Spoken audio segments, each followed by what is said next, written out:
So these are the embryo dunes. Now embryo dunes begin to form when things like seaweed get deposited by the high tide and sand starts to build up against them. Now that leads to mounds of sand forming at the top end of the beach. Then you get things like marram grass and sand couch grass colonising, which stabilise the dunes.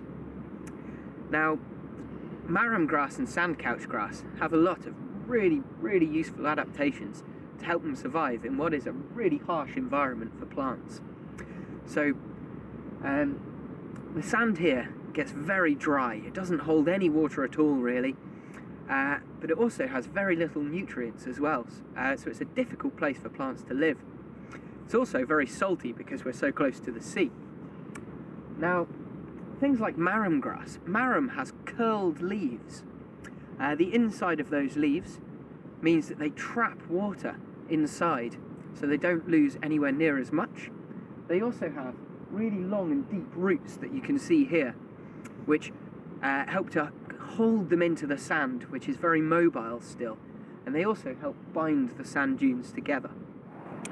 So embryo dunes are scoured out by storm surges, which tear the front of the dunes off, and then in the summer they start to build up again from embryo dunes, and that's a very natural part of the succession in sand dunes. Now unfortunately, with climate change, storm surges are becoming more common, and this can lead to too much damage to the embryo dunes and not giving them enough time to form again. The other major threat they face is from humans. If we walk on them too much, or if too many people walk on them, it can damage the marram grass and destroy it, which leads to the erosion of the dunes.